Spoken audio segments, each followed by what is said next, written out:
This is the red bearded bug man. Just wanted to hopefully save you guys some money. So today I'm going to show you guys something about a Nissan Titan that I didn't know. I was having heater problems. First it started off with me trying to figure out what I had a check engine light on, and I was trying to read a code. Had my dad bring his code reader over. We hooked it up and read out the code, whatever, no big deal. Go in the house. Well, the next day, crank my truck, heater doesn't work. So I had no lights on the dash here, like nothing was working. The AC wasn't working, no lights on the panel, nothing like that. I thought, okay, well, it's a fuse. So, I'm looking for the fuses and everything. Of course, they're under the hood. So I'm going to show you guys where the fuses are, which I'll go ahead and tell you that was not the problem. But you have two fuse boxes under the hood. Fairly easy to get to. You have this one. This has like your trailer and turn lights, stuff like that. This one's really not too, you don't have to have this one. I'm just trying to save you guys some problems that I had and some money. Right here is you got some fuses here. You got 1, 2, 3, and 4. The two 20 amp fuses controls your heater and your air conditioning. So when you pull this cover off, of course you look right behind this one, you'll see, obviously the best way to notice it is by these two fuses or relays, whatever you want to call them, right here. You've got these fuses. This is one of your blower motor fuses for your HVAC, and so is this one.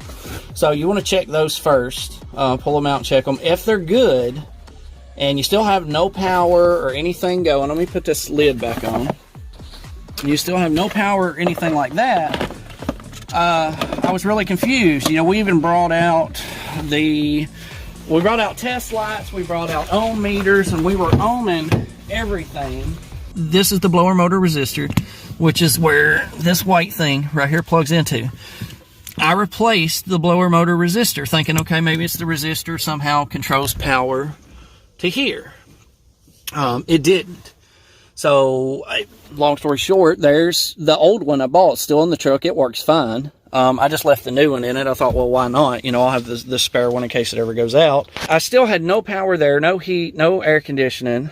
We checked all these fuses. So this is the fuse panel. Obviously, it's beside the passenger door. Right here, you just pull this cover off. So it just pops off.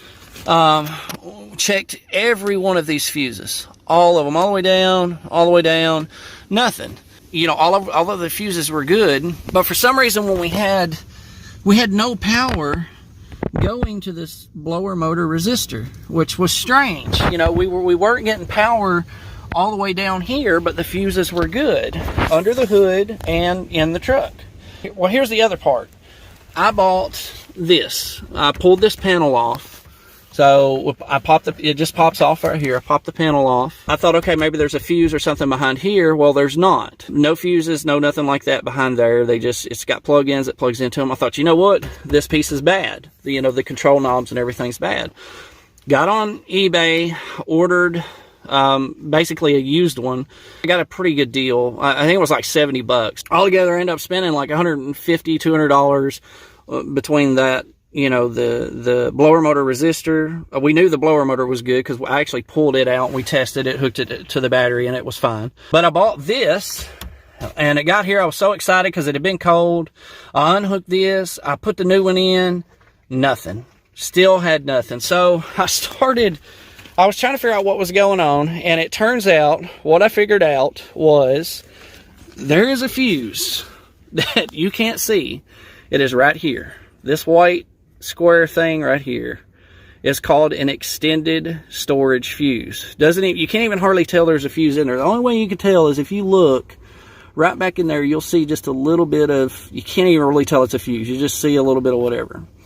So what I did was I pulled this out.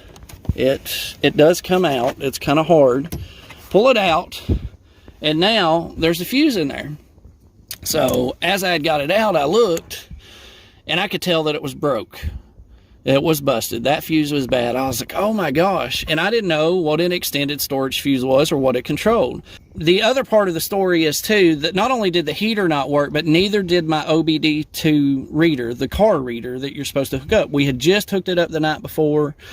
And I thought, when I was trying to figure out what was wrong with the heater, we were at my friend's house, my sister's house actually, my brother-in-law, and we hooked his reader up and it would not work. It didn't work on my truck. We plugged it up to his, it worked fine. So this fuse, if you have a heater problem, HVAC problem, and you have no power, your blower motor is not working, nothing is working, and you check the fuses under the hood, and you've checked all of these, check this fuse. This is the extended storage fuse.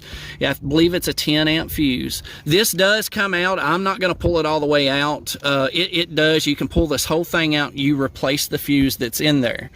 That 10 amp fuse controls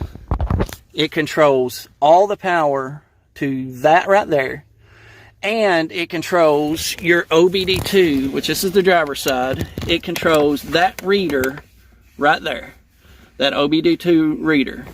So if you have a problem, and hopefully this will save you guys a lot of money from buying different parts to try to figure out what's wrong, check this fuse. If all other fuses are fine and you have no power going to that, and you have no power going to your OBD2 reader, it won't even turn on, check your extended storage fuse. You just pull this out, this whole thing comes out. I replaced the 10 amp fuse. I pushed it back in, which locks it back into place. Turned the truck on, heater come on, HVAC worked, heater worked, AC worked, and the OBD2 reader worked. So hopefully this, guys, will save you some time and some money from just trying to trouble check everything. But check that fuse out. If all your other fuses are good and you still have no power, check the extended storage fuse. Again, it is this one right here. It's beside the passenger door on a Nissan Titan 2012. Hope this helps you guys out. Talk to you later.